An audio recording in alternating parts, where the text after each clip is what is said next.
뒷모습만 봤을 때도 이유 없이 아름다워 보이는 이 한 쌍의 커플이 불꽃놀이 팍팍 튀기는 아주 멋진 도시를 바라보면서 오붓하게 저녁 식사를 하고 있는데요. 아, 여기 살짝 보니까 남산 같기도 하고, 그렇다면 여기는 세계 속의 도시 SEOUL 서울일 수 있다는 얘기인데, 아직까지 우리는 서울에서 이런 모습을 볼 수는 없었단 말이죠. 아, 그럼 딱 봐도 이건 개발 계획 그림일 가능성이 큰데, 요 한강을 끼고 있는 요 멋지고 아름다운 도시, 앞으로 대한민국 수도 서울을 세계 5위 도시로 쭉 끌어올려주게 될 곳, 여기. 네, 맞아요. 여기는 용산국제업무지구고요. 오늘이에요. 24년 2월 5일 서울시에서 용산국제업무지구의 개발 계획에 대한 설명회를 가졌어요. 이렇게 개발되는 전체 면적을 다 합치면은요, 49.5만 제곱인데요. 요걸 평으로 환산하니까 15만 평 정도가 되는 거고요. 이 어마어마한 규모의 땅 위에 지금은 건물이 없잖아요. 이렇게 도심 속에서 기존 건물을 때려 부수고 짓는 방향이 아니고, 이렇게 시작부터 나대지인 상태에서 이렇게 융복합적인 개발 계획이 세워지고 요게 실행으로 옮겨지는 거는 용산국제업무지구가 우리나라에서는 물론이고요, 실제로 세계 대도시 중에서도 사례를 찾아볼 수가 없는 그런 아주 독특한 경우라고 해요.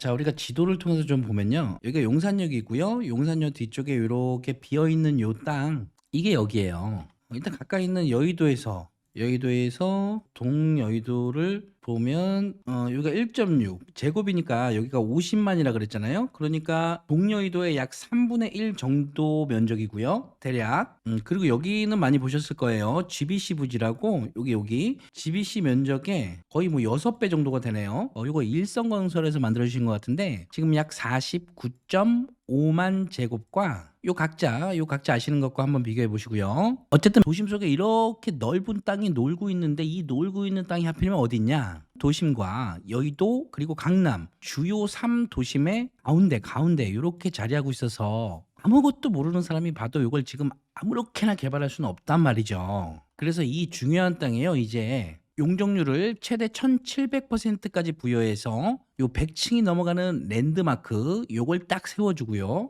여기서부터 이렇게 건물 높이는 내려가고요. 구역을 크게 나눴어요. 세 개로. 하나, 둘, 세 개로 나눠서 요걸 이제 주된 용도에 따라서 세 개의 존으로 나눈 건데요. 여기를 국제 업무존, 두 번째로 중간 부분을 업무 복합존, 그리고 가장 아래 부분을 업무 지원존으로 이렇게 세 가지 존으로 나눴는데, 요걸 위에서 보면 요렇고 옆에서 보면 요런 거죠. 같이 보면 요렇고요. 그러니까 요 국제업무존이 여기고요. 업무복합존이 여기고요. 가운데고요. 업무지원존이 요 테두리, 고밀로 복합 개발이 이루어질 수 있도록 용도 지역을 쭉 끌어올려 줬고요. 그래서 100층, 80층, 60층, 40층 이런 것들이 가능하게끔 계획을 잡아준 겁니다. 서울시에서요. 제가 예전에요, 2040 서울 도시기본계획을 정리해드린 영상에서요, 보행 일상권에 대해서 말씀드린 적이 있었죠. 앞으로는 주거와 일자리와 여가, 놀고 자고 먹고 사는 걸 될 수 있으면 요 공간 안에서 해결될 수 있는 방향으로 계획을 해 나갈 거고, 요걸 지역별로 확대를 해서 균형 발전을 실현하겠다. 요게 2040 서울 도시기본계획의 기본적인 틀이었다라는 말씀을 드린 적이 있는데,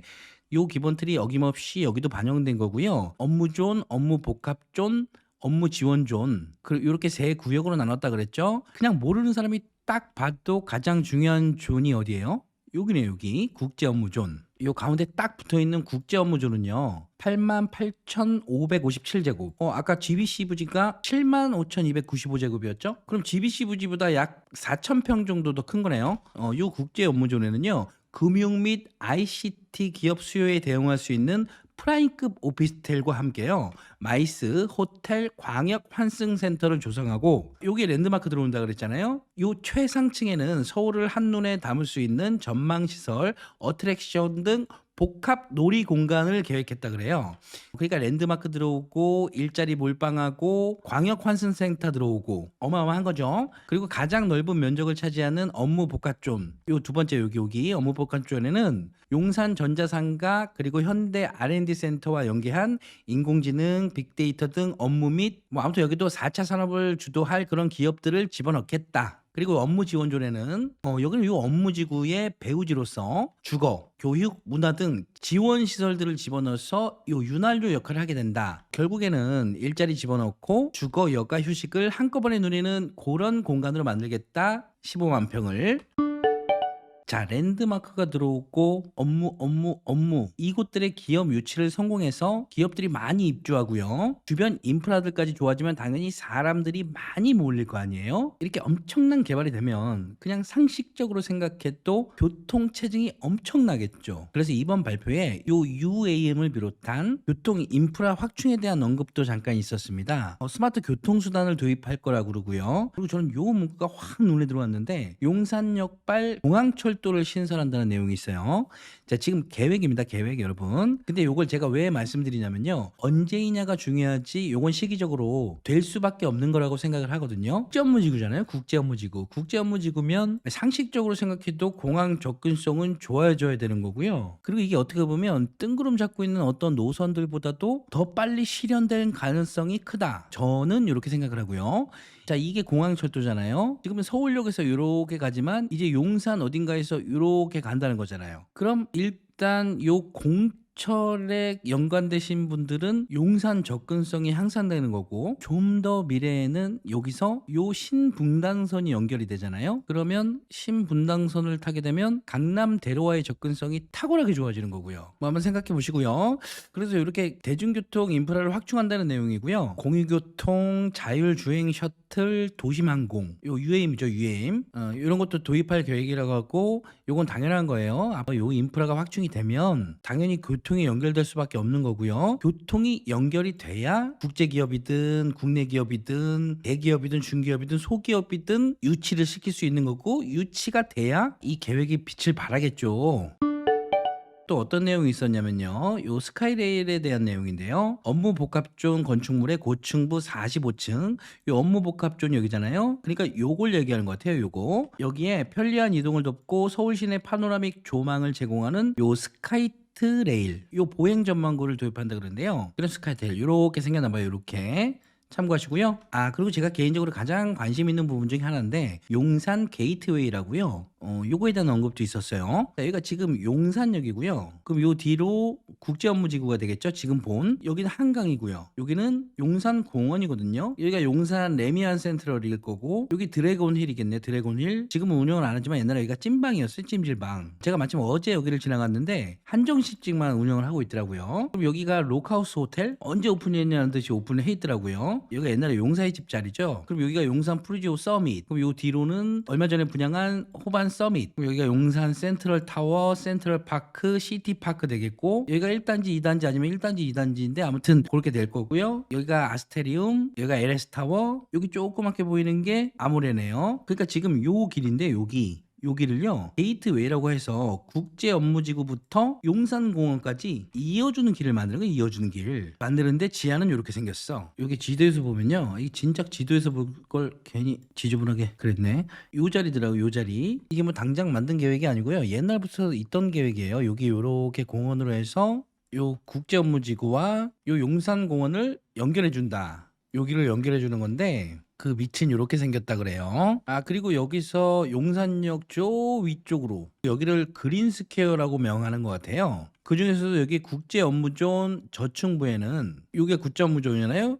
요 국제업무존 저층부에는 콘서트홀, 아트뮤지엄 뭐 이런 것들을 만들어 가지고 공연, 전시, 체험을 즐길 수 있는 가칭 서울 아트밴드를 계획하고 있으며, 이 중심부에는 뉴욕 허드슨 야드의 베슬과 같은 상징 조형물을 설치해서 이걸 명소화한다 그러는데, 이것도 살짝 기대는 좀 돼요. 뭐 우리 구독자 여러분들은 다들 뉴욕 아시잖아요.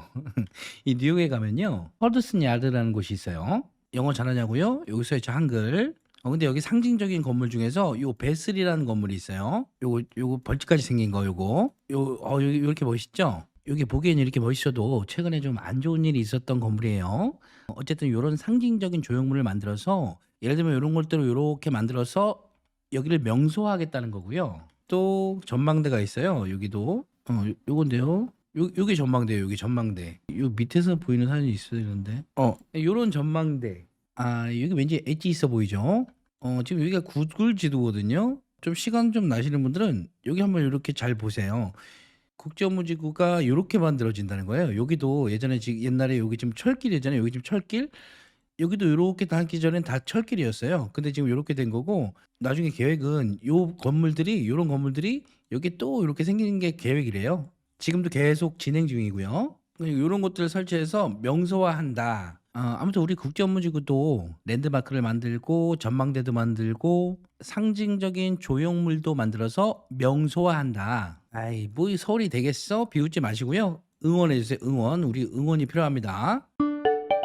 자, 그리고 마지막으로요. 오늘 내용 중에서요. 요 성촌공원과 한강 덮개공원에 대한 내용이 있더라고요. 여기 아파트 라인들이 있고요. 그리고 여기는 노들섬이고요. 여기 원효대교 한강철교가 되겠죠. 강변북로를 타고 일산 방향으로 쭉쭉쭉쭉쭉쭉 가시다 보면 여기서 요 이촌 시범 아파트를 따라서 이렇게 살짝 돌아가면 나오는 작그만 공원이 있거든요. 요거 여기가 성촌공원이고요.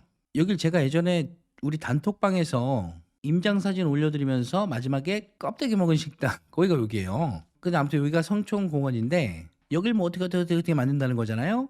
그리고 요 중간에는 보행로를 이렇게 만들겠다는 것 같고요. 그리고 한강 덮개공원이라고 있는데 요건 여기서 아래로 조금 내려갔죠. 여기 한강철교 여기니까 요 정도 되는 것 같아요. 요 정도. 여기를 막아버리고 요 강변북로도 덮어버리고 요 사이즈는 제가 그냥 임의로 그리는 거예요. 여기를 이렇게 덮어버린다는 덮어버리는 거 아니구나. 요만큼 덮겠구나. 요만큼 덮어서 요가 이제 한강공원이니까 그래서 결과적으로는 얘나 요 한강 접근성을 올려주는 거가 되겠죠. 그래서 오늘은 이 국제업무지구의 개발 계획의 밑그림에 대해서 아주 간단하게 알아봤는데요. 이게 뭐 거의 50조가 넘는 막대한 자금이 들어가는 개발 사업이기 때문에 여러 가지 문제가 발생하거나 시간이 더 늦춰질 수도 있어요, 솔직히. 일단 서울시에서는 2028년까지 이 기반 시설 조성을 마무리하는 게 목표라고 하는데요. 세부적인 내용이 나올 때마다 그때그때 제가 영상으로 찾아올게요. 여기 아무래도 알림 설정을 해놓으시면 좀 더 빨리 만나볼 수 있겠다, 그쵸? 지금까지 저는 여러분들의 집 걱정을 함께 해드리는 진매들이었고요. 다음 영상에서 봐요.